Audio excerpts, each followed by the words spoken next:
The morning Edwin Bailey nearly lost everything began like every other morning in Creston Flats, Texas, with dust in the air, silence on the land, and a man who had long since stopped believing the land was worth fighting for. The year was 1882, and the town of Creston Flats sat in the western stretch of the Texas Panhandle like a coin dropped in the dirt and forgotten. It had a general store, a livery stable, a two-room sheriff's office, a Baptist church that leaned slightly eastward as if trying to escape its own congregation, and a county clerk's office where paper went to yellow and curl at the edges without anyone much caring. The land around town spread in every direction like a secret too vast to keep: red clay earth, buffalo grass that turned silver in the wind, limestone outcroppings that rose from the plains like the knuckles of some buried giant. Edwin Bailey owned 312 acres of that land, more or less, and he had not filed an updated deed with the county clerk's office in 6 years.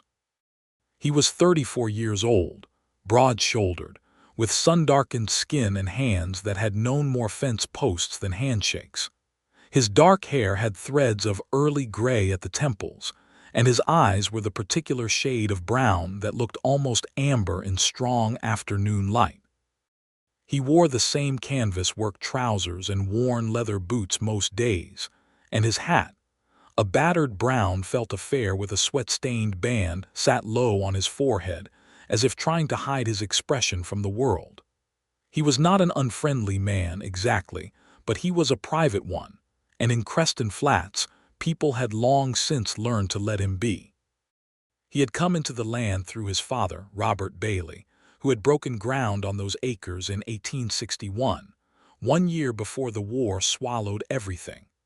Robert Bailey had come home from that war thinner and harder, and with a cough that eventually settled into his lungs permanently, but he had come home, which was more than some men managed. He had worked the land with Edwin at his side from the time Edwin could carry a bucket, and when Robert died in the winter of 1876, he left the deed and the acres and the small two-room house to his son with instructions that amounted to, keep it going. Edwin had kept it going. He ran cattle on the pasture land, kept a kitchen garden near the house, maintained the fence lines and the one good well on the southeast corner of the property. He did not ask for much from the world, and the world, in return, did not offer much. There had been a woman once, a quiet schoolteacher named Caroline, who had come through Creston Flats in the late 1870s, and smiled at Edwin in a way that made him think perhaps the land was not the only thing worth keeping. But Caroline had married a banker from Amarillo in the fall of 1879, and had not looked back, and Edwin had decided somewhere in the months that followed that it was simpler to love land than people, because land stayed where you put it. He had not thought about the deed in years. The original deed, signed by Robert Bailey and notarized in 1864, sat in a tin box beneath Edwin's bed alongside his father's watch, and a letter from the Texas Land Office that he had read twice and put away without fully understanding. The law regarding land claims in the Panhandle region had shifted considerably since 1864. The Texas Land Act of 1879 had redrawn boundaries, required updated surveys, and mandated that property holders refile documentation with the county seat every few years to maintain clear legal title. Edwin knew about this law in the vague, uneasy way that a man knows a storm is coming. He had heard other ranchers talk about it over coffee at the general store, had seen notices tacked to the post office wall, had even started drafting a letter to the county office in Mobity once, only to set the paper down and walk back out to tend to a fence line that needed mending more urgently than any paperwork. And so the deed sat in the tin box, 6 years out of date, and Edwin Bailey went on working his land as if the law were a weather system that would pass without touching him. It was a Thursday in early April when everything changed. Edwin was at the far eastern edge of his property, replacing a section of barbed wire fence that a steer had taken down 2 days prior, when he heard the sound of hooves on the road that ran along his northern boundary. He straightened and looked up, squinting against the morning glare, and saw a wagon coming slowly along the road from the direction of town, a flatbed wagon with a canvas cover over the supplies in the bed, pulled by a solid-looking gray mare. The driver was a woman. She was perhaps 28 or 29, sitting very straight on the wagon bench with the reins held in both hands and her head turning slowly as she studied the landscape around her. She wore a practical brown riding skirt and a white cotton blouse with the sleeves rolled to the elbow, and her dark auburn hair was pinned up under a wide-brimmed straw hat that had seen better days, but was doing its best in the Texas wind. She had a canvas satchel on the seat beside her, and balanced across her knees was something that Edwin needed a moment to recognize: a surveyor's rod, the long wooden kind marked with measurements that a land surveyor would use to record elevation and distance. He watched her pull the wagon to a stop at the corner post of his fence line. She stood up in the wagon, carefully steadied herself, and pulled a folded paper from the satchel. She opened it with the deliberate care of someone who had handled important documents before, studied it for a long moment, then turned to look at the fence post, the one Edwin had just spent 40 minutes resetting in fresh concrete. He walked toward her. "Can I help you, ma'am?" he called when he was close enough that shouting wasn't necessary. She looked down at him from the wagon bench. Her eyes were green, not the pale, washed-out green of grass and drought, but deep green, the color of creek water over moss, and they were sharp and direct in a way that made Edwin feel briefly that he had been caught doing something he should not have been. "Are you Edwin Bailey?" she asked. Her voice was clear, with a slight formality to it that made Edwin think she was educated, or at least had practiced sounding like she was. "I am," he said. "My name is Margaret Blackwell," she said. "I work for the Creston County Surveyor's office, and I need to speak with you about the boundary lines of this property." Edwin looked at the surveyor's rod in her lap, then back at her face. "Something the matter?" "That depends on whether you have filed a current deed with the county clerk," Margaret Blackwell said, and she said it plainly, without cruelty, but also without softening the edges of the words. "Because according to the records I reviewed yesterday, the last deed on file for the Bailey property was recorded in 1876, and under the Texas Land Act amendments of 1879, that means your claim to the eastern and southeastern portions of this land may be legally contestable." Edwin was quiet for a moment. "Contestable," he repeated. "Yes, sir." "By who?" Margaret folded the paper carefully and replaced it in her satchel. "That's the part I think you need to come into the clerk's office to understand fully," she said. "But the short answer is that a man named Harlan Croft filed a petition 2 weeks ago claiming prior survey rights to approximately 40 acres along your eastern boundary. He's citing the 1879 Land Act." The name hit Edwin like a closed fist. Harlan Croft was not a man who had ever put a fence post into the Texas ground with his own hands. He was a speculator, the kind of man who had begun appearing in the Panhandle region in the late 1870s with money from back east, and a talent for reading legal codes that most working ranchers had neither the time nor the inclination to study. Croft had already absorbed 3 small homesteads north of Creston Flats in the past 2 years, using the updated Land Act requirements as a tool to challenge claims that had lapsed on their paperwork. He wore good boots and a gold watch chain, and he smiled at you with his whole mouth while his eyes did something else entirely. Edwin had heard stories. He had not imagined those stories would reach his fence line.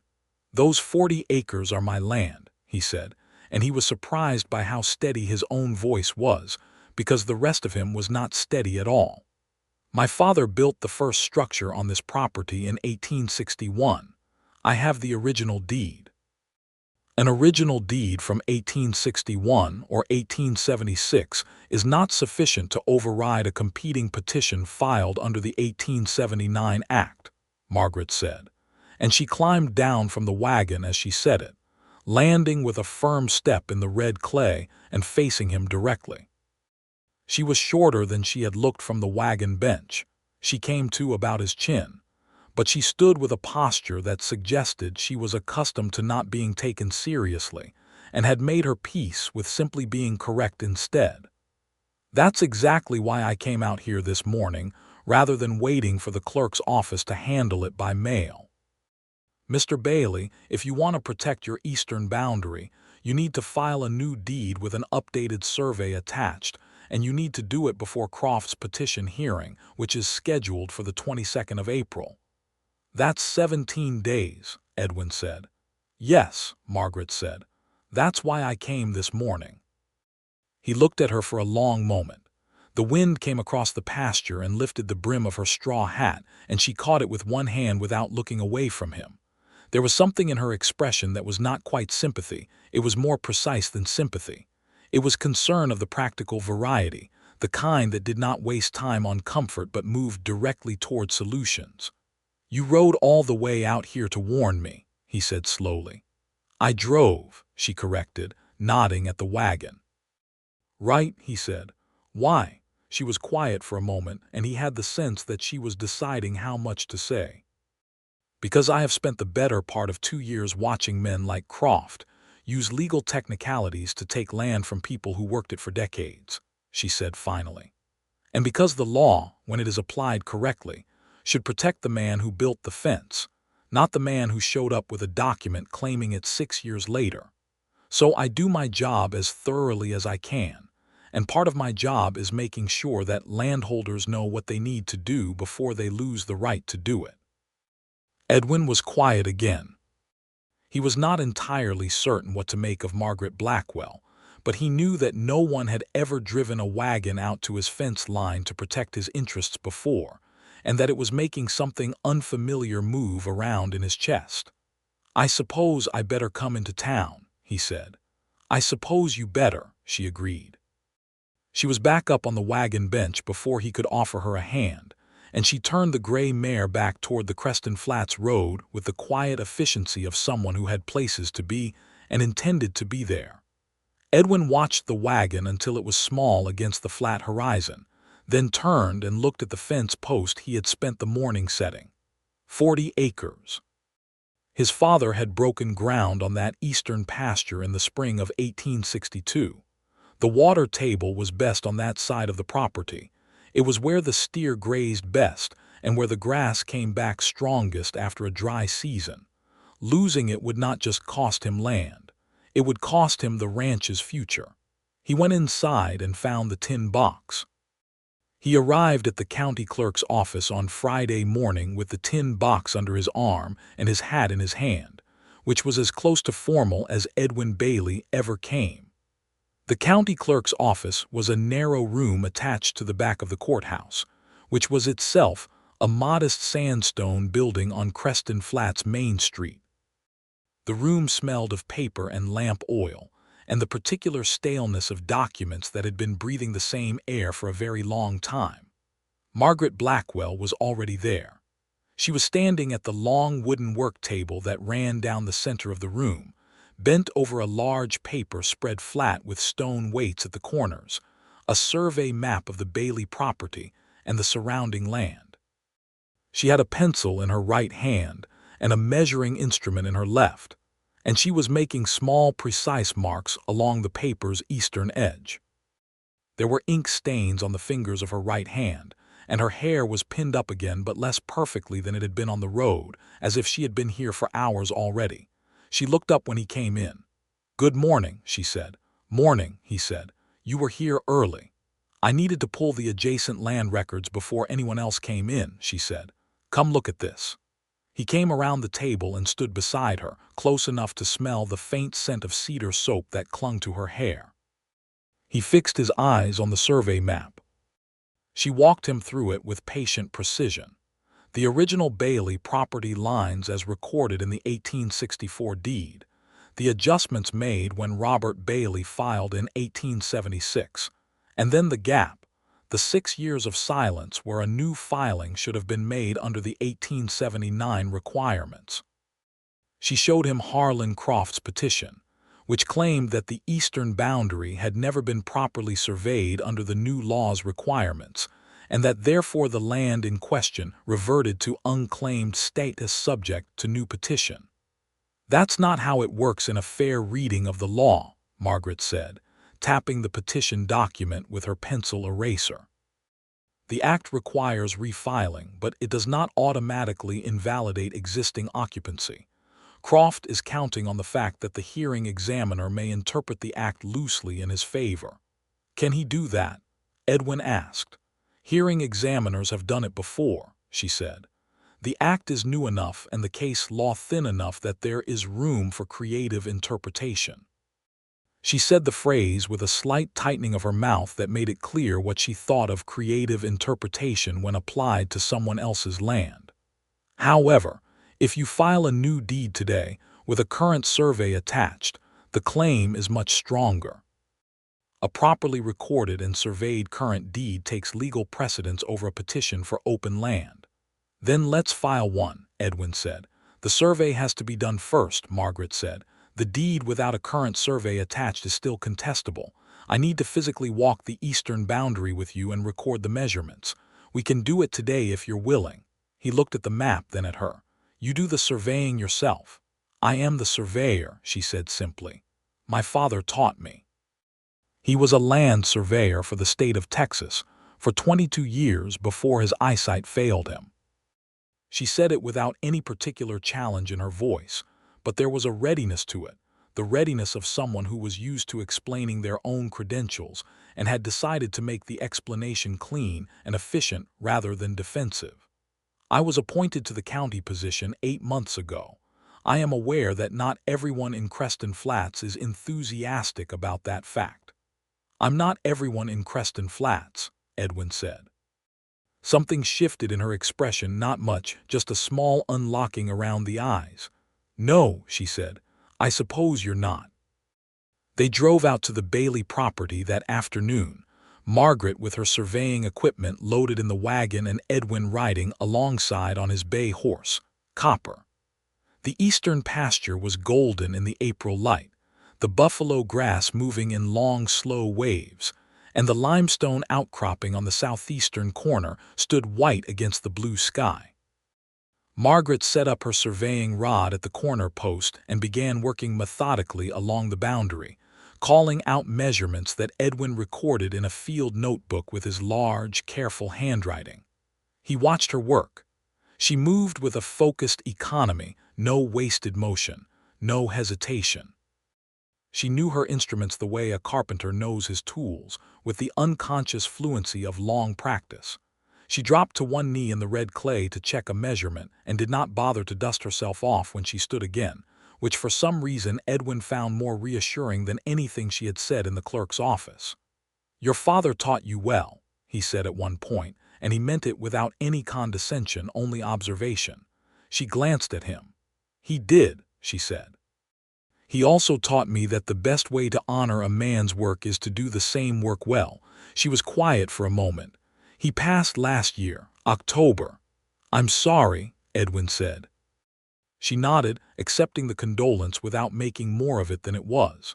"He loved this kind of land," she said, looking out over the pasture. "He used to say that the Panhandle was the most honest landscape in Texas because it didn't bother to hide anything. What you see is exactly what's there."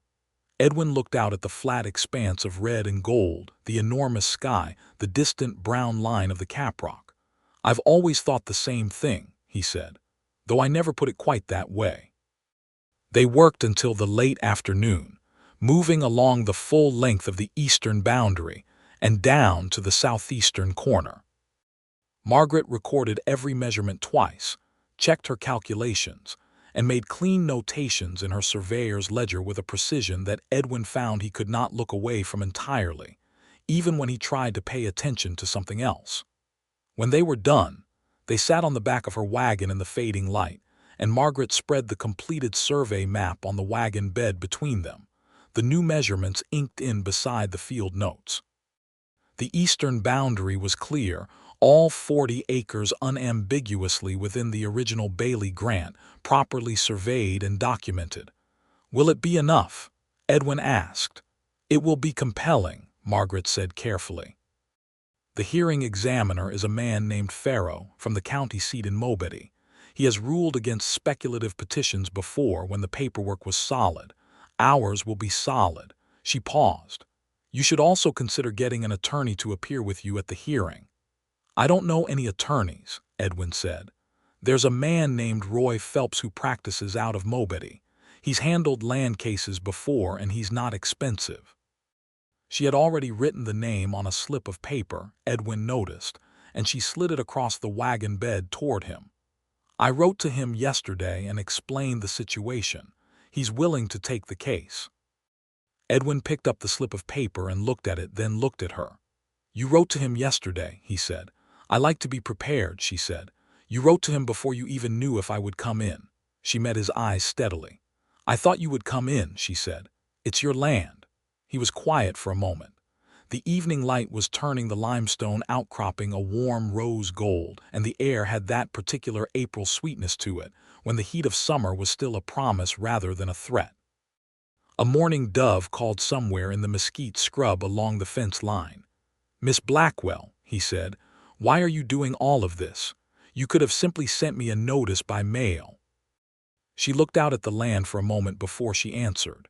"Because Harlan Croft has a lawyer," she said, "and good boots and money from people back east, and he has never once spent a morning in the sun putting fence posts into this ground, and you have." She turned to look at him directly. "The law is supposed to protect what's earned. When it doesn't, it's because someone let it fail. I don't intend to let it fail if I can help it." There was a fire in her when she said it, not a loud fire, not the kind that shouts and gestures, but the steady, banked kind that burns for a very long time without anyone needing to feed it. Edwin had known people who believed in things the way other people believed in them, and he had known people who only performed belief. Margaret Blackwell was the first kind. He was certain of it. "Well," he said after a moment, "I'm grateful." "Don't be grateful yet," she said, and she began rolling up the survey map. "Come into the office Monday morning and we'll file the deed. Bring the original 1876 document from your tin box." He had not mentioned the tin box since yesterday. He looked at her. "How did you know I'd have a tin box?" A faint smile touched the corner of her mouth for the first time since he'd met her. "Everyone keeps their important papers in a tin box," she said. "It's practically the law," he laughed. It surprised him, the laugh, and the fact that it felt easy. He had not laughed easily in a long time. She climbed back up onto the wagon bench and gathered the reins, and he swung back onto Copper. They rode back toward the road together in the long evening light, the horses walking at the same pace without either of them asking it of them, and Edwin was aware of an unfamiliar sensation that he could not immediately name. It took him until he had stabled Copper and was washing the field dust off his hands at the pump by the barn that he recognized it. He did not want Monday morning to be far away. Over the next several days, Edwin threw himself into the legal preparations with a thoroughness that surprised him. He found Roy Phelps on the telephone. The general store in Creston Flats had acquired a telephone line the previous year, one of only 4 in the county, and the attorney confirmed he had received Margaret's letter and was prepared to represent Edwin at the hearing. He reviewed the original deed documents with a careful eye for anything Croft's attorney might use to confuse the record. He talked to his neighbor, an older rancher named Silas Dunbar, who had himself tangled with Croft's agents 2 years ago and had ultimately retained his land, and Silas told him plainly that the survey documentation had been the thing that saved him. "Get that survey done right and get it filed," Silas told him over the fence one afternoon, "and Croft's got nothing but paper and nerve. The paper can be answered with better paper. The nerve, well, that's just the price of dealing with his kind." Edwin nodded. He had already filed the deed.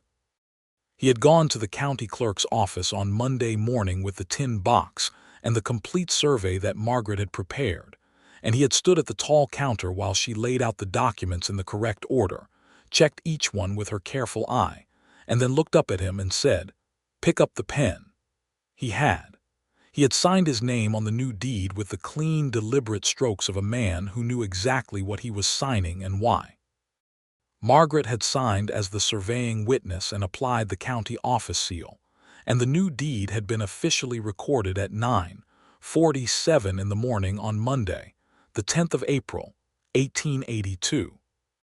When it was done, Edwin had felt something loosen in his chest, some knot he had not known was there until it released. "That's done," Margaret had said with quiet satisfaction. "That's done," he had agreed. He had walked out into the April morning and stood for a moment on the courthouse steps, looking down the main street of Creston Flats at the hardware store and the livery stable, and the saloon that was just opening its shutters and the old women selling dried herbs from a blanket outside the general store. The world looked the same as it always had. He felt different in it. He had gone back to the clerk's office door and knocked, even though it was standing open. Margaret had looked up from her work table. "Would you have supper with me this evening?" he asked. "At Mrs. Calloway's boarding house. She cooks on Thursday evenings for people who aren't boarding with her. It's decent food." There was a brief pause. Then Margaret said, "Yes, I'd like that." Mrs. Calloway's was not a restaurant in any formal sense.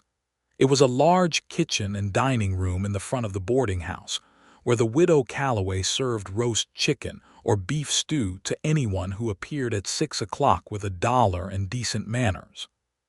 The room had 6 tables covered with checkered oilcloth and windows that looked out on the main street, and it smelled wonderfully of bread and wood smoke and roasting meat. Edwin arrived first and chose a table by the window, which he then worried about because the window table was perhaps trying too hard, and he moved to one of the middle tables, and then worried that the middle table was hiding, and ultimately went back to the window table because at least it had the view and he could stop thinking about which table he chose. Margaret arrived at 6 minutes after 6 with her hair down. He had only seen her with her hair pinned up, and he had not thought specifically about what her hair looked like, but he had somehow formed an image of it in his mind anyway, and the reality was something different and considerably more distracting.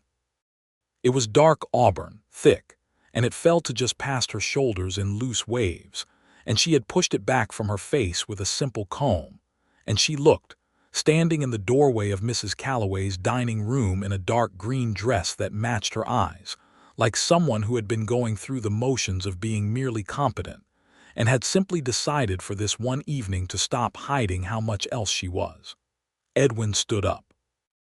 It was reflex and it was manners, and it was also the fact that he suddenly needed to be doing something with his hands. "Thank you for coming," he said.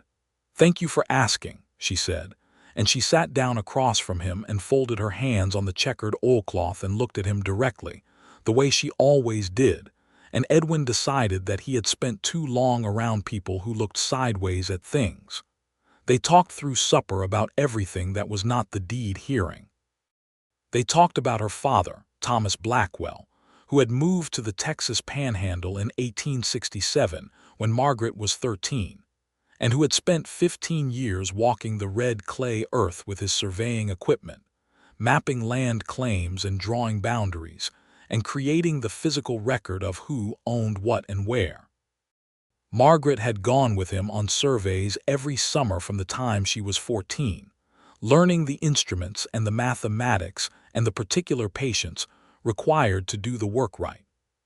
She had studied further at a school in San Antonio when she was 19, taking courses in land law and cartography that were technically offered to men, but which the school had not specifically barred women from attending, a technicality that Margaret had exploited with the same calm thoroughness she brought to everything else. "Your father approved?" Edwin asked.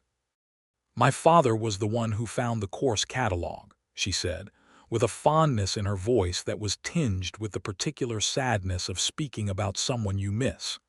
"He believed that the best thing a person could do with knowledge was pass it on. He said surveyors were the memory of the land. Someone had to do it right."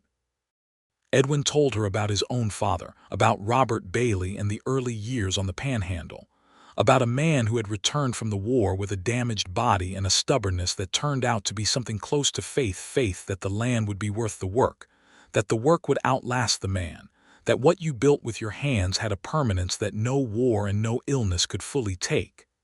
He never talked much about the war, Edwin said. Just the land. Always the land. That sounds like a kind of healing, Margaret said. Edwin looked at her. That's a good way to put it. She smiled, a fuller smile than the small one he had seen by the wagon, and it changed her face in a way he wanted to look at for a long time. I believe in calling things what they are, she said. It saves a good deal of confusion. They stayed at Mrs. Calloway's until the old widow herself began making pointed noises about clearing the tables, and they walked out into the mild April evening together without either of them quite meaning to walk in the same direction. The main street of Creston Flats was quiet. A few horses tied at the rail outside the saloon, lamplight in the windows of the general store where someone was doing late inventory. The sky above was enormous and clear, the way it only got out here where there was nothing to interrupt it and the stars were beginning to show. "Can I walk you home?" Edwin asked. "I rent a room from the Dawson family on Harper Street," Margaret said. "It's 3 blocks. 3 blocks isn't far," he said. "No," she agreed. "It isn't." They walked. The night was warm enough for shirt sleeves, and the wind had died down to a gentle movement that barely stirred the dust. Edwin was acutely aware of the 6 inches of evening air between them as they walked, aware of it the way you become aware of an absence when you've walked a fence line, and suddenly there's a gap where a post should be. At the Dawson house, they stopped on the front walk. The porch light was a low oil lamp in the window, yellow and steady. "I enjoyed this evening," Margaret said. "I did too," Edwin said. "Very much." She looked up at him in the lamplight. Her eyes were very green. "I should also tell you," she said, "that the hearing is in 12 days and I will have my full report ready for your attorney by Saturday. So professionally, we are still very much in the middle of something." "I know," he said. "I wanted to make sure that was clear," she said, "because I don't mix professional and personal matters without being forthright about it." "I appreciate that," he said. "I also appreciate that you've distinguished between the two." A small silence. A moth circled the lamp in the window. "Good night, Mr. Bailey," Margaret said. "Good night, Miss Blackwell," Edwin said. "Thank you." She went inside. Edwin stood on the front walk for a moment in the warm dark, looking up at the enormous stars, and felt something he had not felt in a very long time, the beginning of something, rather than the continuation of something that had already been going on without him. He walked back to his horse at the livery with a lighter step than he'd had in years. In the days between the deed filing and the hearing, Creston Flats had opinions. Harlan Croft's petition had not gone unnoticed in town. There were people who saw Croft as a man of progress. He had money. He spoke about development and improvement. And there was a contingent of Creston Flats residents who believed that land was only valuable if it was in the hands of someone who could capitalize it fully. There were others who saw Croft exactly as Edwin and Silas Dunbar saw him, a predator in good boots, circling the edges of other men's work. Croft himself appeared in Creston Flats the week before the hearing, driving in from the east in a very clean black buggy with a red-faced attorney named Hawkins beside him. They called at the county clerk's office, where Margaret received them with the flat professional courtesy of a woman who has seen worse men with better arguments and survived both. Hawkins reviewed the newly filed deed and the attached survey with the expression of a man who has bitten into something sour and is deciding whether to spit it out. He made several comments about the currency of the survey methodology and the qualifications of the surveyor. Margaret answered each comment with the relevant section of the Texas Land Survey Code, spoken from memory, and laid the appropriate supporting documents on the table beside each answer as she gave it. Croft watched this exchange with the careful eyes of a man recalculating. When Hawkins finally stopped with his questions and gathered his papers to leave, Croft lingered. He was perhaps 50, with silver hair and a face that had once been handsome and was now mostly experienced. He looked at Margaret the way some men looked at things they were deciding whether to buy or work around. "Miss Blackwell," he said pleasantly, "I hope you understand that this is simply a matter of property law, nothing personal." "I understand it perfectly," Margaret said, in the tone she used when she understood something and meant to show that she did. "The deed has been filed. The survey is complete. I expect the hearing examiner to review both." She looked at him calmly. "Nothing personal." Croft smiled with his mouth. Then he left. Edwin heard about the visit from Silas Dunbar, who had heard it from the dry goods clerk who had been sweeping the walk outside the courthouse when Croft's buggy rolled past. He came into town the next afternoon and stopped in at the clerk's office, and Margaret told him about it herself in the same calm, factual way she told him everything. "He's worried," she said. "His attorney spent 20 minutes looking for holes in the survey. There aren't any." "You're certain?"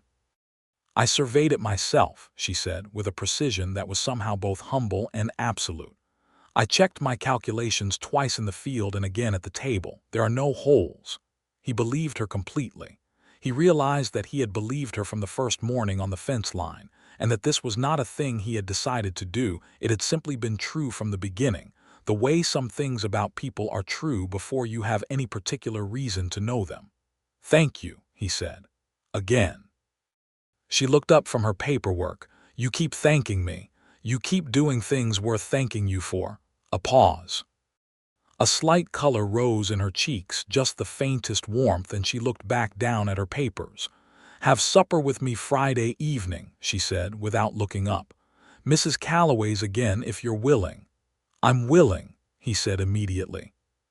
She nodded, still looking at the papers, but she was not quite managing to hide the small smile at the corner of her mouth, and Edwin walked out of the county clerk's office into the April sunshine, feeling like a man who had just discovered that the world had been holding something back from him, and had finally decided to let him have it.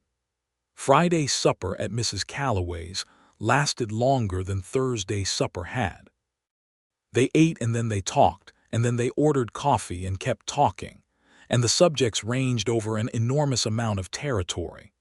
The drought patterns of the Texas Panhandle, the particular stubbornness of longhorn cattle versus Hereford crosses, the question of whether the railroads would eventually reach Creston Flats, and what that would do to the town. A book Margaret had been reading about the geological formations of the Western Plains, and the surprising quality of the apple pie that Mrs. Calloway produced from what appeared to be an entirely ordinary oven. Edwin told Margaret about the winter of 1878, when the temperature dropped to something unrecordable on the one thermometer in Creston Flats, and he had spent 3 days in the barn with 6 cows who would not have survived the night without the body heat of close quarters, reading by lantern light a history of Texas that his father had owned, and he had never previously bothered with. Margaret told him about the summer of 1873, when she had been 19 and newly arrived in San Antonio for her courses, and had spent 4 months being the only woman in rooms full of men who were deciding whether to take her seriously, and how she had concluded that the best response to not being taken seriously was to be so thoroughly correct that seriousness became beside the point. "Were they ever actually rude to you?" Edwin asked. "Some of them," she said. "There was a professor who told me in the first week that a woman's hands were too delicate for field instruments." She smiled the sharp, satisfied smile of someone telling a story with a good ending.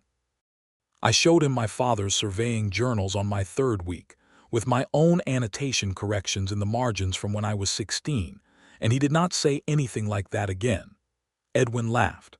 "I'd have paid money to see his face." "It was a very instructive face," she said. After supper, they walked again, not 3 blocks this time, but the full length of Main Street and back, and then around through the quieter side streets, talking the whole time. At some point, without either of them noting exactly when, Edwin's hand found Margaret's in the mild dark, and she did not pull it away. They walked with their hands together, swinging slightly in the way that seems natural when 2 people have been walking side by side for long enough that the distance between them stops making sense. When they reached the Dawson house, they stood on the front walk again, but this time for considerably longer. "I want you to know," Edwin said, "that what I feel about being with you, it has nothing to do with the deed or the hearing. I want to take your hand on a walk regardless of any of that." She looked up at him. "I know," she said quietly. "I know the difference." I wanted to say it anyway. She was quiet for a moment. The lamp in the window threw gold across the side of her face. "I've been cautious," she said, "about what I allow myself to feel in this town, in this work. People already question whether I belong in this job. If they also thought that my personal life, that I was," she paused, chose her words. "I've worked hard to be taken seriously. I'm careful about anything that might give someone a reason not to." "I understand that," Edwin said. And he did. He understood it with the plain empathy of someone who knew what it was to have your ground questioned by people who hadn't earned the right to question it. "But I also know," Margaret said slowly, "that being too careful for too long is its own kind of loss." She looked up at him, and in the lamplight her eyes were warm and direct and entirely unguarded for the first time since he had met her. "I enjoyed this evening very much, Edwin." She had used his first name. He was aware of this in a particular way, the way you are aware of the exact moment when the temperature changes and the air decides to be warm. "I enjoyed it too, Margaret," he said, and he said her name back to her deliberately because it felt like something he wanted to say out loud. She smiled, the full smile, the real one, and for one moment he thought about leaning down and kissing her, and decided it was too soon, that he wanted to do it right, that there were things still unresolved between them professionally, and he had meant what he'd said about the difference. "Good night," she said. "Good night," he said. He rode home in the April dark with the stars overhead, and the night hawks calling, and the vast Texas land around him silent and enormous. And he thought about green eyes and a surveyor's rod and 40 acres of eastern pasture, and a woman who called things what they were. The hearing was on a Saturday, which was unusual, but the county examiner from Mobedy was traveling a circuit and could only fit the Creston Flats case into a Saturday morning slot. Edwin drove into town in his good wagon, wearing his cleanest shirt and the one pair of trousers he owned that were not work trousers. He had shaved with particular attention. He met Roy Phelps, the attorney, in front of the courthouse at 8 in the morning. Phelps was a wiry, precise man of about 45 with thin spectacles and a leather satchel that appeared to contain approximately half the legal documentation ever produced in the state of Texas. Margaret was not in the hearing room. She had submitted her survey report and her testimony as a formal document, as was standard practice for the county surveyor, and would be available to answer questions if called. Edwin had spoken with her briefly that morning, a short exchange outside the clerk's office when he came to collect the final copy of the survey to give to Phelps, and she had looked at him steadily and said, "The work is solid, Edwin. Trust it." He had nodded. Then, because there was no professional reason to prevent it anymore, and because he had been wanting to for some time, and because the look in her eyes was exactly the kind of thing a man would be a fool to walk away from, he had very briefly touched her hand. She had held his hand for one moment. Then she had released it and gone back to her desk, and he had walked toward the courthouse feeling as though the ground under him was specifically his. The hearing examiner was a tall, weathered man named Farrow who wore a string tie and carried himself with the air of someone who had heard a great many arguments and found most of them tedious. Harlan Croft sat at the respondent's table with his attorney Hawkins, and they had a substantial pile of documents of their own. Edwin sat with Roy Phelps at the petitioner's table and tried to breathe slowly. Hawkins presented Croft's case first, citing the 1879 Land Act requirements at length and arguing that the Bailey property's lapsed filing status constituted abandonment of survey rights to the eastern section. He had a chart. He spoke for 25 minutes. Then Roy Phelps stood up. He spoke for 15 minutes, and he was considerably quieter than Hawkins, which turned out to be more effective. He presented the original 1864 deed, the 1876 refiling, and then the newly completed deed with Margaret's survey attached, officially recorded on April 10th.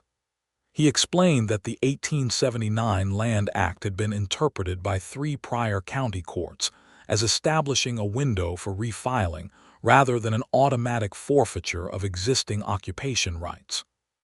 He cited two specific cases, one from Parker County and one from Childress County, where speculative petitions had been dismissed on identical grounds. Examiner Farrow read every document with the slow thoroughness of a man who has been burned by assuming before. He put Hawkins's chart aside fairly quickly and spent most of his reading time on Margaret's survey. Croft's attorney attempted to raise objections to the survey's methodology. Farrow asked him one pointed question about the Texas Land Survey Code, and Hawkins was unable to answer it with the specificity the question required, and Farrow made a short note and moved on. It took Farrow 11 minutes to reach his decision. He denied Croft's petition. He cited the recorded deed of April 10th, the validity of the attached survey, and the established prior occupancy of the Bailey property as documented in the original 1864 and 1876 filings. He noted that the 1879 Land Act was not designed to facilitate predatory claims against established working ranches, and that interpreting it otherwise would contradict its own stated purpose. Croft's face did not change much. His attorney made a note on his pad. Then they both stood up and gathered their documents and walked out of the hearing room, and neither of them looked at Edwin as they passed. Edwin sat still for a moment. Roy Phelps clapped him on the shoulder and said, "Well done, Mr. Bailey." "You did the work," Edwin said. "I presented the work," Phelps said. "The work itself was done by Miss Blackwell and by your father when he built that first fence in 1862.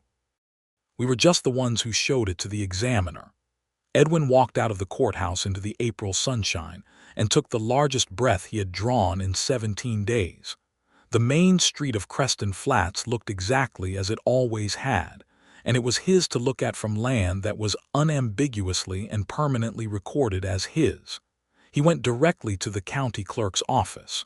Margaret looked up when he came through the door. She read his face before he said a word, and then she was smiling the full, real smile that transformed her completely, and she stood up from the work table. "Farrow ruled for you," she said. "He did," Edwin said. "The survey, it was the survey that did it." She let out a breath that she may have been holding for some time, and her shoulders dropped with a relief that she had clearly been keeping very controlled. "Good," she said. "That's right. That's how it should work."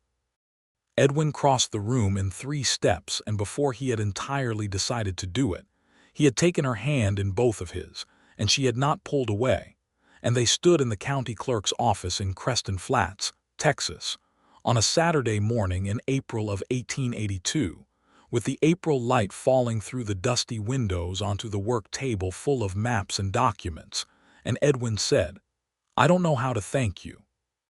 "I told you before," she said, looking up at him with that direct green gaze. "Don't thank me yet." "The hearing is over," he said. "The deed is filed, I think yet has arrived." She laughed, a clear, warm laugh that he thought he would remember for a very long time. Then she said more quietly, "You're welcome." The weeks that followed the hearing had an unhurried quality to them, like the good stretch of spring that comes after a difficult winter, warm and bright, and somehow better for having been waited for. Edwin found reasons to be in town, more often than he strictly needed to be. There was always something that required a visit to the general store, or a conversation with Silas Dunbar about cattle prices, or some piece of business at the post office. And if his errands often took him past the county clerk's office, and if he often found himself going in to say good morning to the county surveyor, then Creston Flats noticed this fact with the thorough, contented attention that small towns gave to anything that resembled a romance. Mrs. Calloway began keeping their table by the window reserved on Friday evenings without being asked. They rode together on 3 Sunday afternoons in May, taking Copper and the gray mare, whose name was Pearl, Margaret told him, given by the previous owner and retained by Margaret because the horse had already learned it out along the creek that ran through the southwest corner of Edwin's property and into the public land beyond. These rides were not purposeful. They did not have any work to discuss on Sundays. They talked about the creek and the birds and a young bobcat that Margaret had seen near the limestone outcropping on her last survey visit. And they talked about their families and their histories and the kinds of small particular things that you only tell someone when you have decided, without necessarily saying so, that they are someone you intend to keep telling things to. One Sunday in late May, they stopped at the limestone outcropping on the southeast corner of Edwin's property, the 40 acres that had very nearly been taken, and ate the lunch that Margaret had packed in her saddlebag. Ham sandwiches on good bread from the baker on 2nd Street, and 2 sweet early peaches that she had traded a jar of preserves for, and a tin of shortbread that she admitted she had made herself at 2 in the morning because she could not sleep. Edwin bit into one of the peaches and said, "You bake at 2 in the morning." "When I'm thinking about something," she said. "What were you thinking about?" She looked out at the land. They were sitting on the flat top of the biggest limestone slab, the Texas sky enormous above them, and the eastern pasture spread gold and green below. Whether this was a sensible thing, she said honestly. "This," he said. "This," she said with a small gesture that encompassed both of them and the sandwiches and the peaches and the Sunday afternoon. "I've built something here, Edwin. The work, the position, the credibility. People took a long time to take me seriously, and some of them still don't. I've been careful about letting anything interfere with that." "And," he said. And she said, "I sat at 2 in the morning making shortbread and I thought, the reason I do this work, the reason I care whether the survey is done right and the deed is filed and the land law is applied fairly, it's because I believe that things that are real and true should be protected." She looked at him. "And this feels real and true. So I don't see how it makes sense to apply a different principle to it just because I'm slightly frightened." Edwin was quiet for a moment, looking at her profile against the sky. Then he said, very quietly, "I want to court you properly. I want to do this right, and I want it to be clear to you and to anyone watching that I am serious." She turned to look at him. Her eyes were warm, and something in her, that last cautious thing, was letting go. "I want that too," she said. He leaned over and kissed her, gently and carefully, and with the particular reverence of a man who has been waiting to do something for long enough that he wants to do it exactly right. She kissed him back, and it was as certain and clear as everything else about her. And around them the Texas land spread in every direction under the May sun, steady and enormous and entirely indifferent to the fact that 2 people were sitting on a piece of it and beginning something that would last. The summer of 1882 was a courtship, conducted in the public and open fashion of the Times suppers at Mrs. Calloway's, Sunday rides, an afternoon at the 4th of July celebration in Creston Flats, where Edwin won a butter churn in a shooting contest, and gave it to the widow Jenkins because he already had one, and Margaret stood beside him laughing and cheered louder than anyone. He brought her wildflowers twice, which she received with the slight surprise of someone not entirely accustomed to being given things, and placed in a tin cup of water on her work table, where they lasted 3 days before she pressed them between the pages of the Texas Land Survey Code, which Edwin found out about later and thought was the most Margaret Blackwell thing he had ever heard. She came out to his property on a Tuesday afternoon in June to do a routine survey of the northwestern boundary for the county records, and afterward Edwin showed her the inside of the house for the first time. It was a modest house, 2 rooms, a sleeping room and a main room with a fireplace and a table and 4 chairs, a kitchen space along one wall with a cast iron stove that worked well and a shelf of tin plates and cups. The walls were bare except for a framed photograph of Robert Bailey that hung above the fireplace, and a calendar from 1879 that Edwin had never gotten around to taking down. Margaret looked at the photograph for a long moment. Robert Bailey stared back from the photograph with the serious expression of someone who had been told to hold still for 30 seconds and was applying himself to the task. He had the same jaw as his son, the same set of the shoulders. "He looks like someone who built things to last," Margaret said. "He did," Edwin said. She turned from the photograph to the rest of the room, and Edwin watched her looking at the functional simplicity of it, the bare walls, the practical furniture, the cleanliness of a man who lived alone and kept things tidy without any particular thought about whether things were lovely. Her expression was thoughtful, not critical. "It's a good house," she said. "It needs curtains." "I know," he said. "I've never gotten around to it." "I'll make you curtains," she said. The way she said all practical things matter-of-factly, as if curtains were simply a problem and she were simply the solution, and there was nothing further to discuss about it. She made him curtains in August. Brown and cream checked cotton that she sewed on the evenings after work, and she brought them out on a Sunday and hung them herself on the pegs he had put up above the windows, and stood back to look at them with the quiet satisfaction of a person who has improved something. The house looked different with curtains. It looked inhabited in a new way, like someone had added something to it that had always been missing. Edwin looked at the curtains for a moment. Then he looked at Margaret, standing in the middle of his main room with the afternoon light coming through the new checked fabric and turning everything warm. "Thank you," he said. "You've stopped saying you don't know how," she noted. "I'm learning," he said.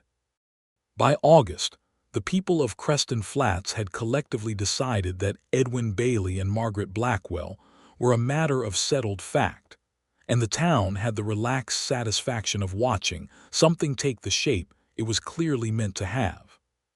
Silas Dunbar said privately to his wife that the surveyor woman was the best thing to happen to Bailey's land since the first good rain of 1879, and Silas's wife agreed, and added that she was also clearly the best thing to happen to Bailey himself, which was more to the point. Harlan Croft did not return to Creston Flats.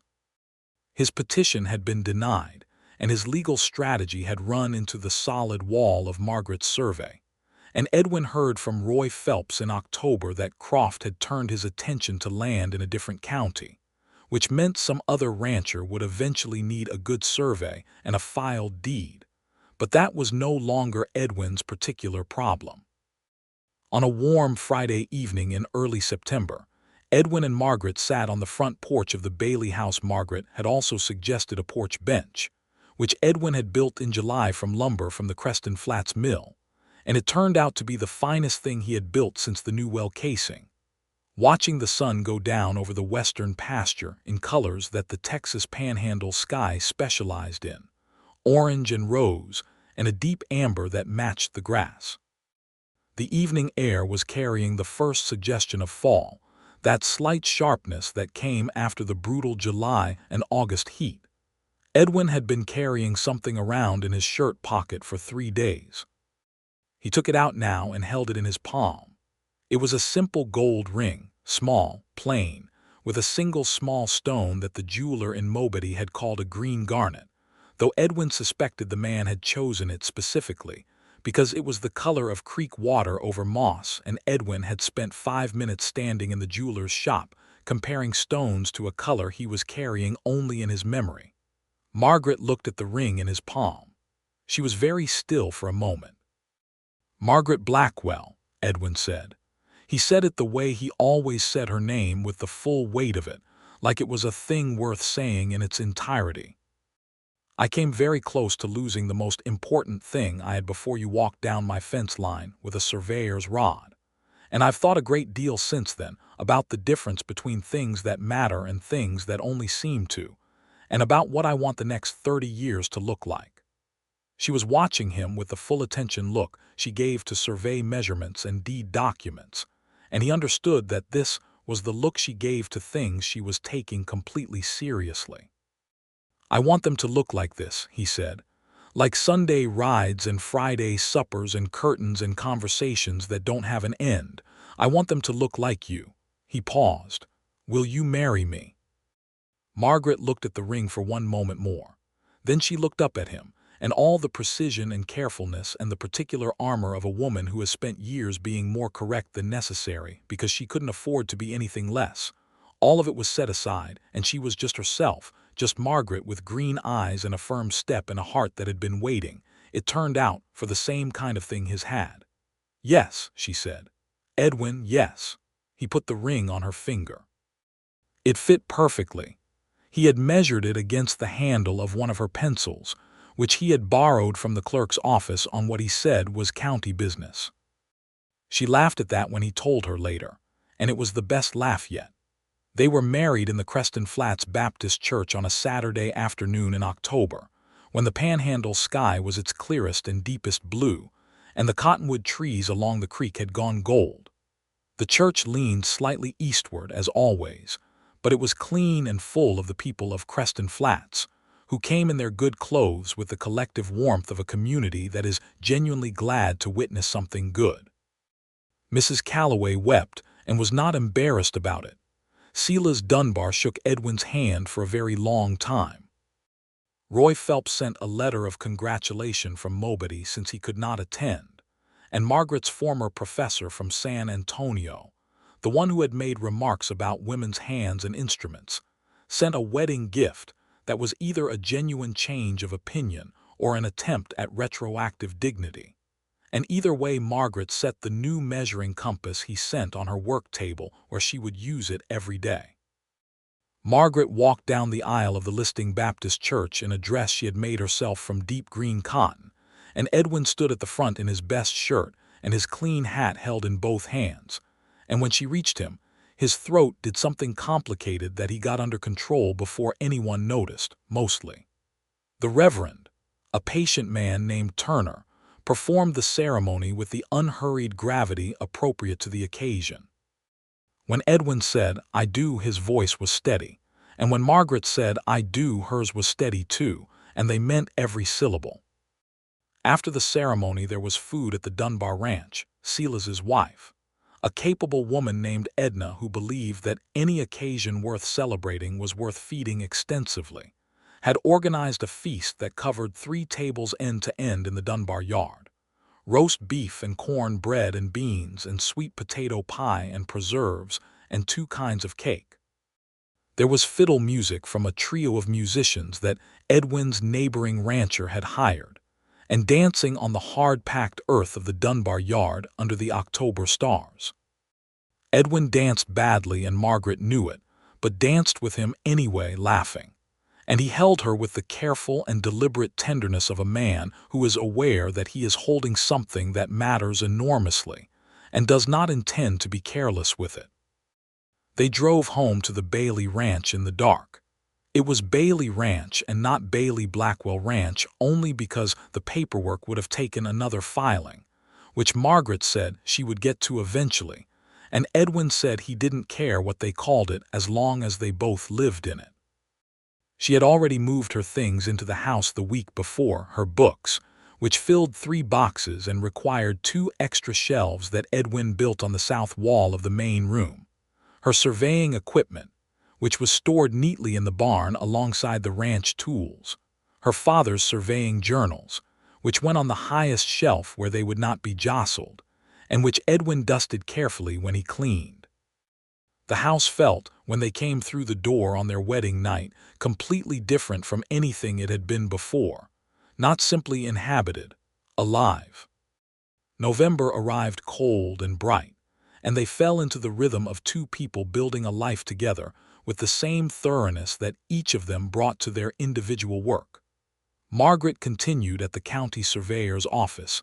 Examiner Farrow had written her a commendation after the Croft hearing, and Creston Flats County had extended her appointment for another 2 years. She rode to town most mornings on Pearl, and Edwin worked the ranch through the fall cattle season with the focused energy of a man who has discovered he has someone to work for in addition to something. They had disagreements, of course, because 2 people with strong opinions, who both believed in calling things what they were not going to agree on everything. In November, there was a sharp argument about whether the southwestern fence line needed to be entirely replaced or simply repaired in sections, which was fundamentally a disagreement about the difference between doing something right and doing something quickly, and which resolved itself when Margaret walked the fence line herself with Edwin on a cold Saturday morning, and they ended up agreeing on both the extent of the repairs and the fact that they had both been partly right, which Edwin found entirely characteristic and Margaret found entirely reasonable. In December, they had supper with Silas and Edna Dunbar, and Edwin and Silas talked about spring cattle prices, while Margaret and Edna talked about a proposed county school that would require a land survey for the site. And at some point during the evening, it became clear that both conversations had stopped being different conversations and had become the same conversation, which was about what Creston Flats could look like in 10 years if the right things were built carefully and the wrong things were kept out.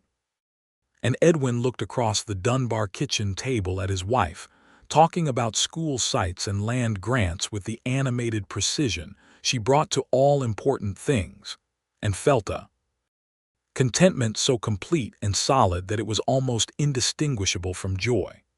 Winter on the Panhandle was not gentle. The northers came down from the plains in January with the violence of something that had been building force for 1,000 miles, and the temperature dropped to single digits, and the water in the horse trough froze solid. Edwin and Margaret bundled up in wool and canvas and worked side by side, breaking the ice on the water troughs, keeping the barn warm enough for the horses, managing the cattle in the home pasture through the worst of the cold snaps. There was nothing romantic about a February norther at close quarters, but there was something good about it all the same. The way they worked without needing to talk much, the way they knew each other's intentions without announcement, the particular intimacy of two people who have seen each other at their most practical and are not the less fond for it.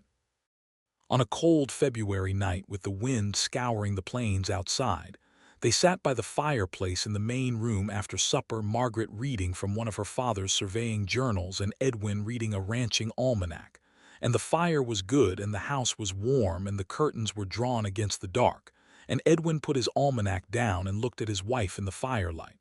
"What?" she said without looking up. "Nothing," he said. "I was just looking." She lowered the journal slightly and looked at him over it with those green eyes that always saw more than the immediate situation required. "You're thinking about something."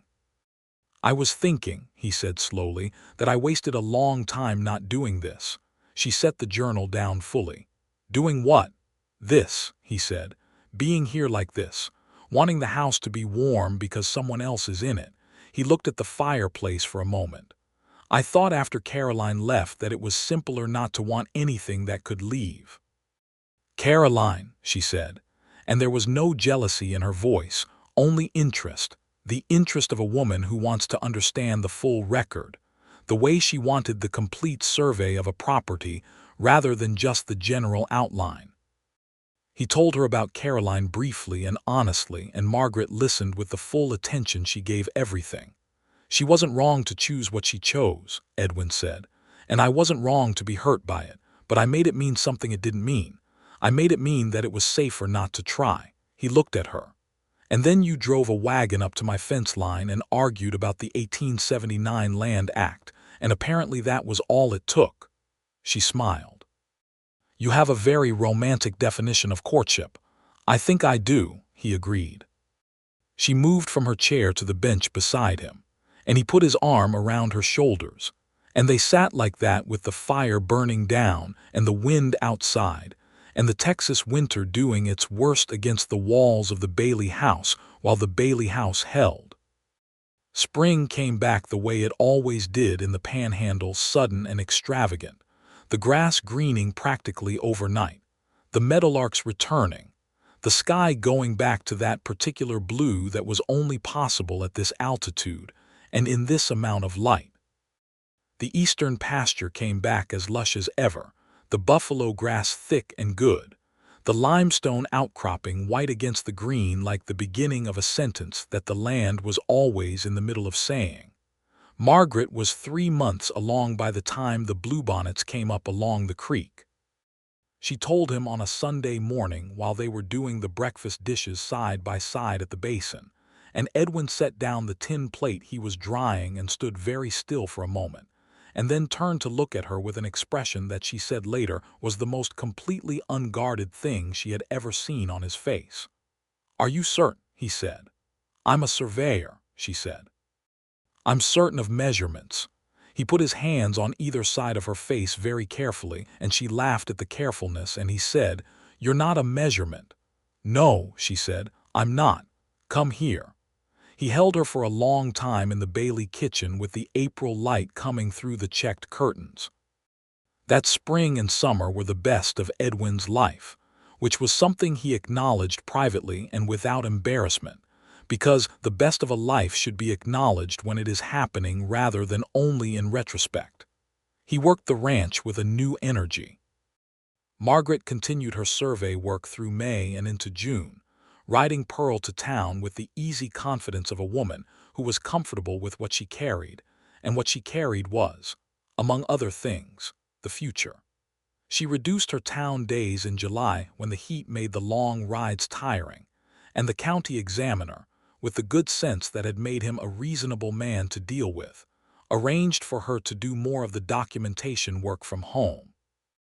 Edwin built a third room onto the house in June and July. He did it with the same methodical care that he brought to fence posts and well casings, and it came out square and solid and level, with a window that faced east toward the pasture where his father had first broken ground. In September, with the same reliability that the seasons demonstrated, the same loyalty to pattern that made the land worth surveying and recording and protecting, their son was born. The delivery was managed by Mrs. Hankins, the town's experienced midwife, who had helped more babies into the world on the Texas Panhandle than she had fingers to count, and whose presence in the Bailey house on the September night in question was simultaneously the most useful and the most usurping thing Edwin could imagine. He spent most of the night on the porch, which Mrs. Hankins had sent him to with the firm kindness of a woman who knew that husbands in delivery rooms were a variable that did not improve outcomes. He sat on the porch bench he had built, the one Margaret had suggested, and looked at the enormous September sky full of stars, and the baby cried at 10:30 at night, and Edwin was through the door before the sound had finished. His son was small and loud, and had a surprising amount of hair in the eyes. The midwife said cheerfully, "We're going to stay dark for several months, so there was no telling whose they would be." Margaret held him with the focused look she brought to all things she wanted to understand, and then she looked up at Edwin and said, "He's perfectly healthy. Mrs. Hankins said so." "He has good lungs," Edwin said. "He has excellent lungs," Margaret agreed. They named him Robert Thomas Bailey, Robert for Edwin's father, Thomas for Margaret's father, and put him in the crib that Edwin had built from the same timber as the eastern fence posts, which was perhaps not a standard choice of cradle materials, but was at least consistent, and watched him sleep for approximately the full 2 hours before he reminded them what the excellent lungs were for. The years that followed built on each other in the way that good years do, each one adding something to the accumulation without erasing what came before.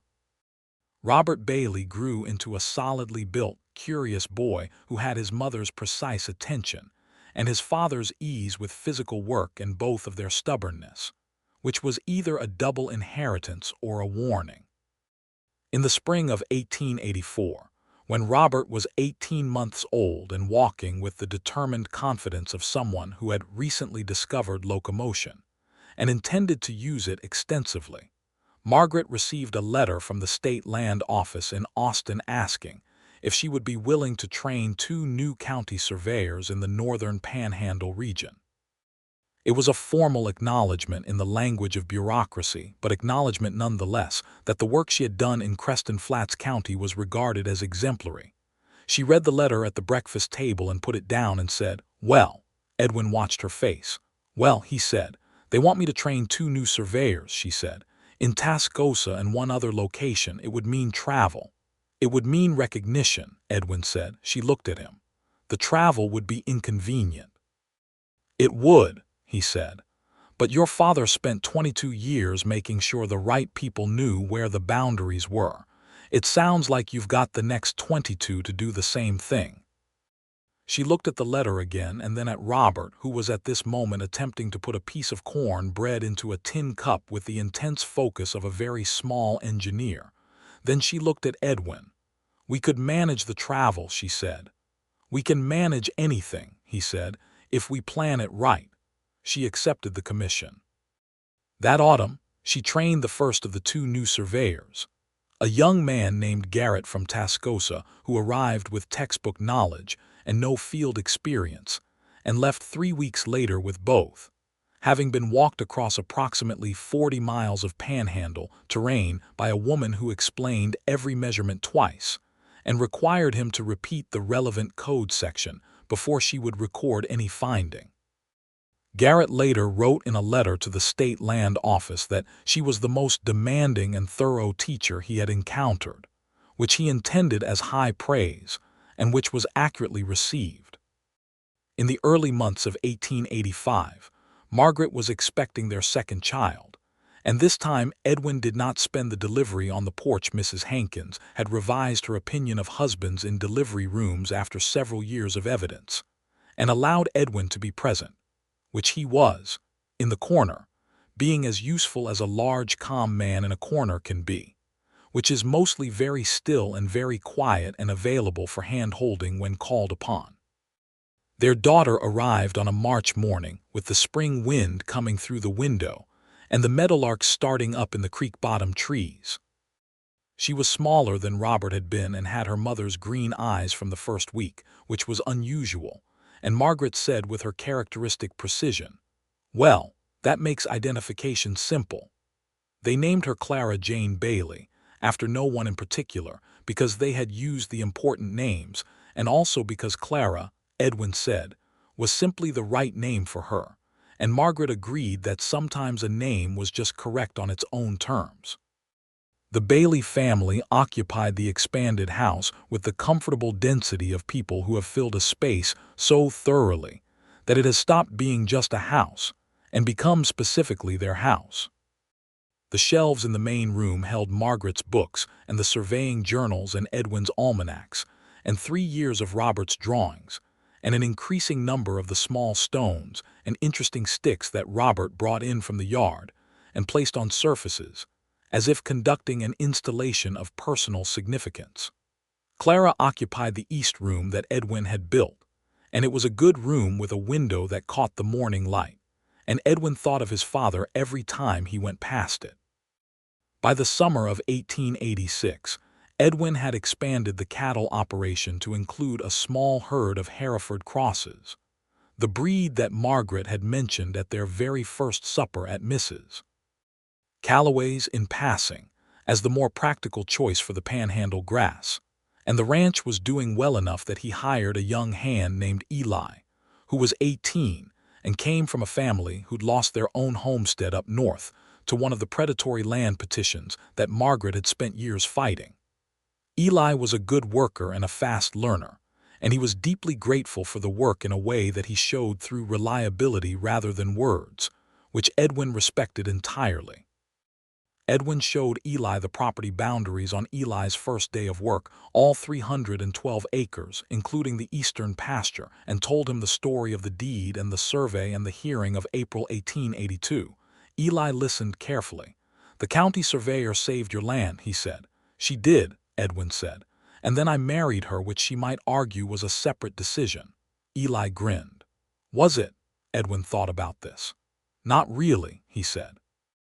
One evening in the fall of 1886, after supper and after the children were asleep, Robert, who was 4 and had opinions about bedtime, and Clara, who was 18 months and had accepted bedtime with a philosophical equanimity that her brother had not yet acquired, Edwin and Margaret sat on the porch bench in the October evening and watched the last light leave the sky above the western pasture.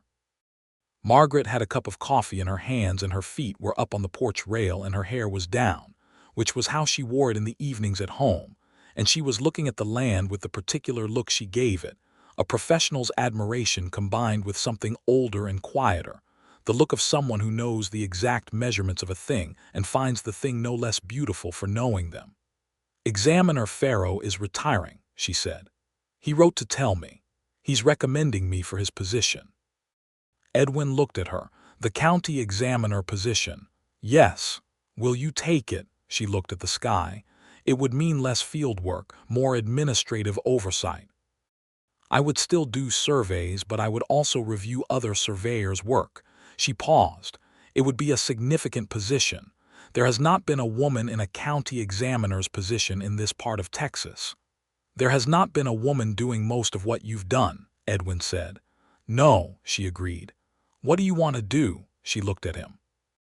In the October evening she looked exactly like herself, which was to say, she looked like someone who had walked out of the southern sun and the Panhandle wind and a decade of applying precision to complicated problems, and who carried all of that lightly, and whose green eyes were still as direct as the first morning she had pulled a wagon up to his fence line. "I think I want to take it," she said. "Then take it," he said. She smiled. "Just like that." "Just like that," he said. "You're the best person for the position and you know it. The only question is whether you want it, and you do." She put her head against his shoulder, which was something she did sometimes in the evenings on the porch, and he put his arm around her shoulders, and they sat in the October dark while the last color left the western sky and the first stars appeared. "Edwin," she said quietly. "Yes. Do you remember what I told you the first time I came out here, about why I drove out to warn you instead of sending a notice by mail?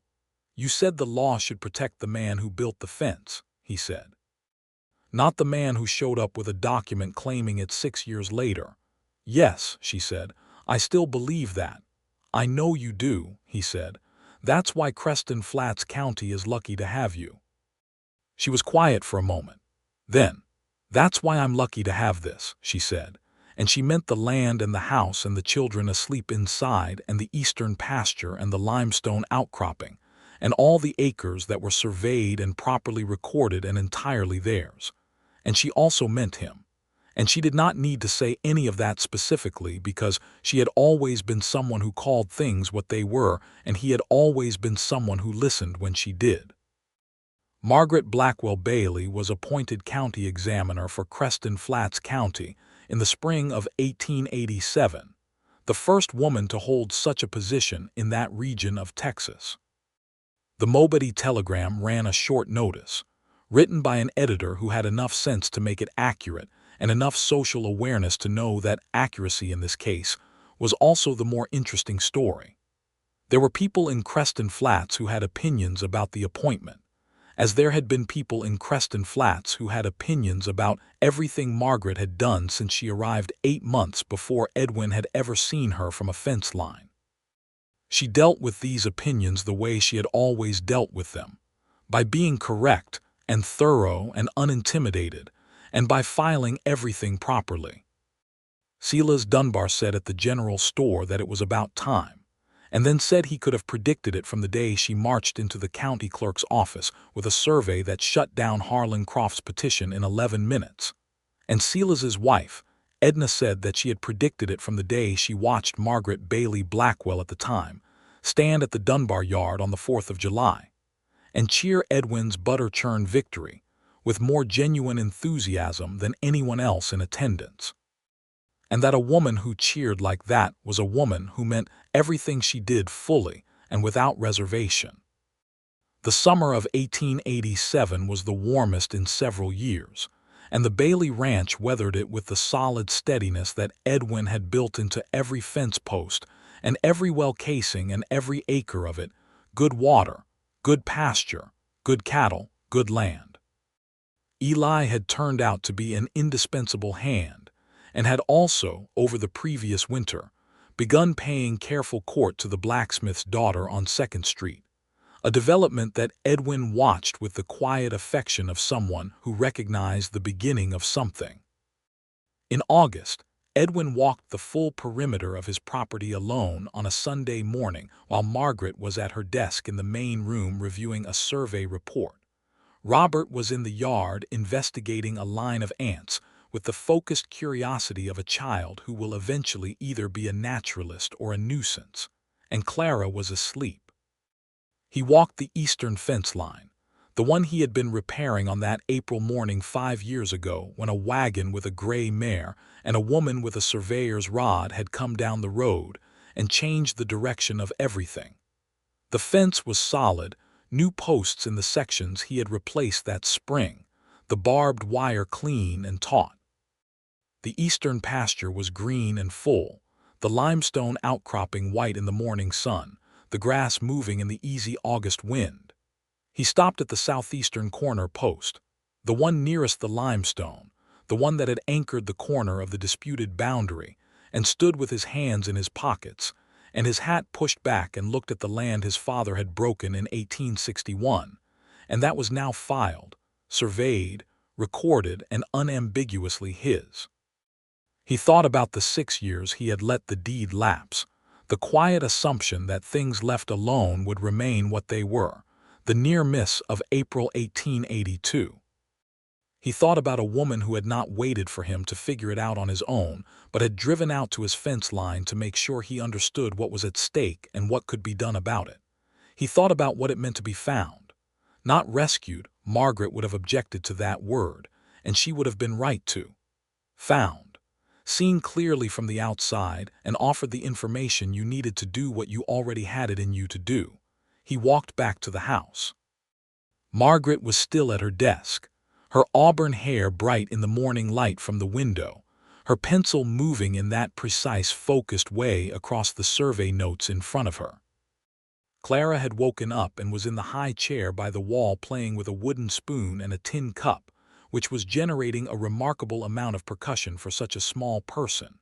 Robert came in from the yard with dirt on his knees and a piece of limestone in his hand, and the satisfied expression of someone who has discovered something of scientific importance. "There is a whole city of ants," he announced. "Is there?" Margaret said, without looking up from her notes. "Under the big cottonwood root," Robert said, "they have rooms." "How do you know they have rooms?" Margaret asked. Robert considered this. "I could see them going in and out of different holes," he said. "That's like rooms." "That's actually good observation," Margaret said, and now she did look up and at her son with the particular look she gave to correct conclusions reached by sound methods. "You're reasoning from evidence. That's right." Robert looked very pleased with himself. He put the piece of limestone on the shelf next to his other stones and went back outside. Edwin stood in the doorway of the main room and looked at his wife at her desk and his daughter conducting percussion experiments and the shelf of books and surveying journals and stones and the checked curtains at the windows, and felt the specific and complete contentment of a man who knows that the most important things in his life are all in the same room. Margaret looked up and met his eyes over the desk. "Come in or go out," she said. "You're letting in the heat." He came in and closed the door behind him and crossed the room and stood behind her chair and looked over her shoulder at the survey notes and the careful measurements and the small precise world of lines and numbers that was her language for understanding the land she loved. "Is this the Harmon survey?" he asked. "The southern boundary," she said. "There's a discrepancy in the 1880 filing that I need to resolve before the new filing can go through." She tapped the paper with her pencil eraser. "The original surveyor made a small error in the azimuth calculation. 11 years ago no one noticed. Now it matters because the adjacent owner has put in a claim. Can you fix it?" "I already fixed it," she said. "I'm writing the correction report." He put his hands on her shoulders lightly, and she tilted her head back slightly to look up at him, and in the morning light through the checked curtains her eyes were green and certain and exactly what they had always been. "I never did thank you properly," he said. "Edwin, I mean it," he said. "For all of it, for driving out to the fence line, for the survey, for every single decision that led from that morning to this one." She reached up and covered one of his hands with hers. "I was doing my job," she said. "You were doing considerably more than your job," he said. She smiled, and it was the real smile, the full one. "Maybe," she admitted, "I might have been doing a little more than my job." Clara had achieved a particularly satisfying rhythm with the spoon and the tin cup, and Robert could be heard outside engaged in what sounded like an extensive one-sided conversation with the ant colony, and the August heat lay warm and bright across the Bailey ranch, across all 312 acres of it, properly surveyed and fully filed and indisputably theirs. And Edwin Bailey stood with his hands on his wife's shoulders in the room that had curtains because she had made them, beside the shelf that had books because she had brought them, in the house that was alive because she was in it. Outside, the eastern pasture stretched green and gold to the limestone outcropping, and the grass moved in the long, slow way that grass on the Texas Panhandle has always moved, without hurry, without apology, as certain of its own permanence as the people who had learned to love it. The deed was filed. The land was his. The life was theirs. And it was enough, more than enough. It was the whole of everything, set down in ink, measured and recorded and real.